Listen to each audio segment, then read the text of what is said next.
Hello student, स्वागत है आप सबका मेरे YouTube channel Dharmendra Verma math teacher में। आज हम आप लोगों को पढ़ाएंगे रिफ्लेक्शन ऑफ लाइट, जिसको हिंदी में कहते हैं प्रकाश का परावर्तन।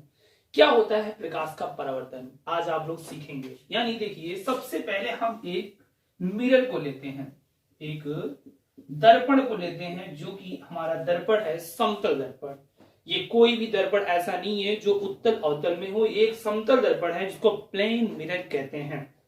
अच्छा, प्रकाश के परावर्तन में होता क्या है? होता यही है कि जब कोई प्रकाश की किरण क्या होती है, किसी एक माध्यम से आती है और टकरा करके वापस चली जाती है। किरण क्या होती है? प्रकाश की किरण आती है और टकरा करके वापस चली जाती है, और इसके बीच में क्या होता है? अभिलंब। इस बीच वाले को कहते हैं अभिलंब। बीच वाले को कहते हैं अभिलंब, और इसको कहते हैं आपतित किरण। इसको कहते हैं आपतित किरण, और इस किरण को कहते हैं परावर्तित किरण।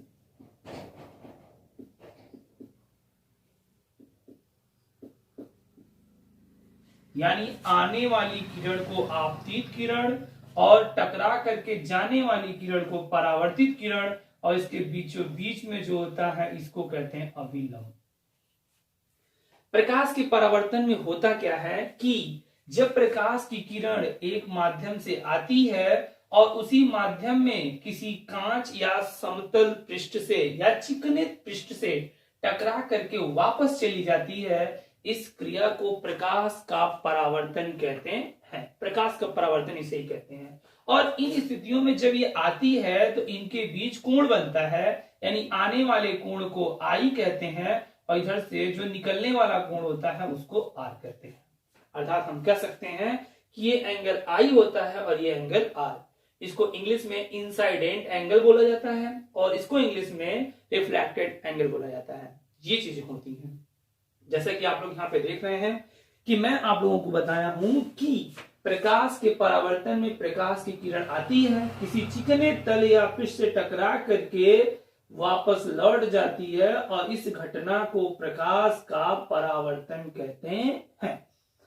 ये 10 में और 12 में बहुत ही महत्वपूर्ण होता है। 10 में तो प्रकाश चैप्टर ही बहुत ही महत्वपूर्ण होता है। अब ये तो प्रकाश का परावर्तन हो गया। आप सिंपल सी बता सकते हैं कि प्रकाश की किरण जब किसी माध्यम से आती है, किसी चिकने तल या पृष्ठ से टकरा करके वापस लौट जाती है, तो इस घटना को प्रकाश का परावर्तन कहते हैं। इसमें जो अभिलंब होता है बीच में, ये दोनों भागों को दो बराबर भागों में बांटता है। ये देखिए, यहां से अगर बीचों बीच खड़ा हो जाता है, एक भाग ये हो गया आपतित किरण और ये भाग हो गया परावर्तित किरण। यहाँ पर जब आते वक्त होता है तो यहाँ पे कोण बनाता है, और यहाँ पे जब जाते वक्त होता है तो यहाँ पे कोण बनाता है। इस कोण को आपतन कोण कहा जाता है, इस कोण को परावर्तन कोण कहा जाता है। दूसरी चीज ये है कि अगर ये बीचों बीच खड़ी हो जाती है तो यहाँ पे पूरा का पूरा 90 डिग्री का एंगल बनता है आपका। यहाँ पे भी 90 डिग्री का एंगल बनता है, यानी 90 अंश का कोण इस साइड में भी बनता है और 90 अंश का कोण इस साइड में बनता है। लेकिन जब बीचों बीच से आपतित किरण आती है तो इनके बीच में ये एंगल 45 डिग्री का होता है और ये एंगल 45 डिग्री का होता है। अगर कभी भी क्वेश्चन आ जाए कि एंगल आई इक्वल टू कितने डिग्री का एंगल बनाता है, तो ये 45 डिग्री का एंगल बनाता है। ठीक है, ये चीजें होती हैं। अब प्रकाश के परावर्तन के दो नियम होते हैं। प्रकाश के परावर्तन के दो नियम होते हैं। दोनों नियम क्या क्या होते हैं मैं बता दे रहा हूं आप लोगों को।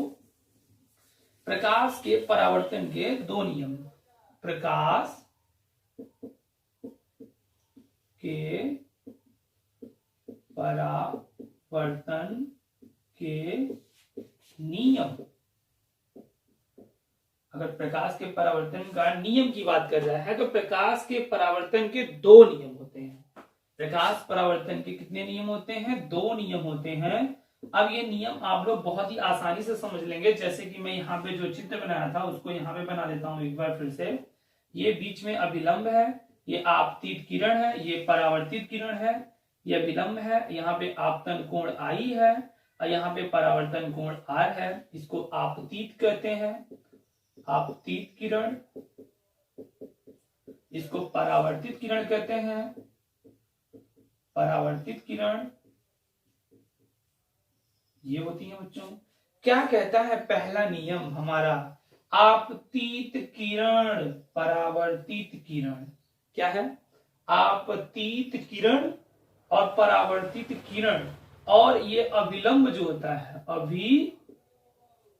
अभिलंब जो होता है, यानी कह सकते हैं आपतित किरण, परावर्तित किरण और अभिलंब तीनों एक ही तल में होते हैं।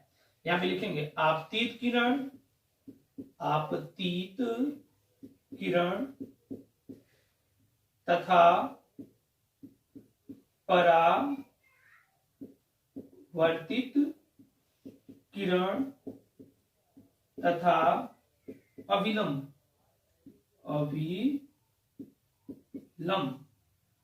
तीनों क्या होते हैं? तीनों ये तीनों एक ही तल में होते हैं, तीनों एक ही तल में होते हैं।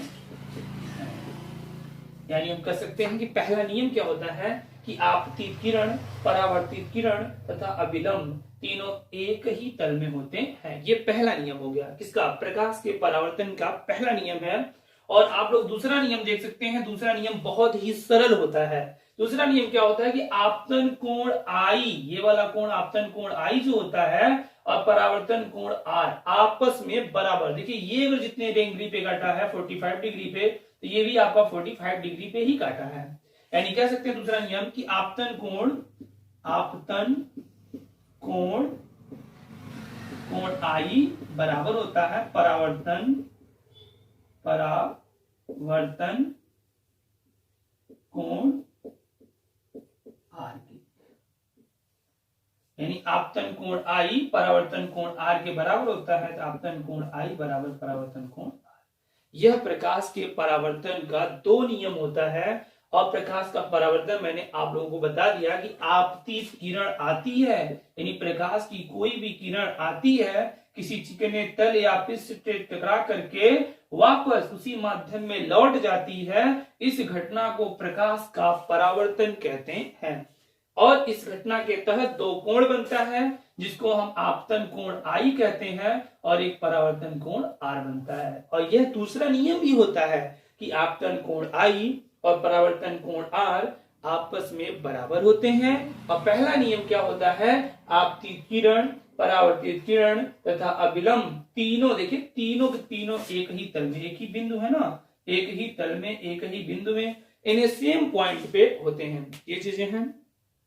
अगर आप लोगों को ये मेरा वीडियो अच्छा लगा हो तो आप लोग इसको लाइक कीजिए, सब्सक्राइब कीजिए और अगले वीडियो का इंतजार कीजिए। बेल वाली घंटी को दबा दीजिएगा ताकि मेरा अगला वीडियो जब भी मिले, जब भी मैं डालूं, तो आप लोगों को मिल जाए और आप लोग उसको आसानी से देख लीजिए। नमस्कार, जय हिंद, वंदे मातरम। बच्चों आप लोग खुश रहें, अच्छा रहें, बेहतर रहें।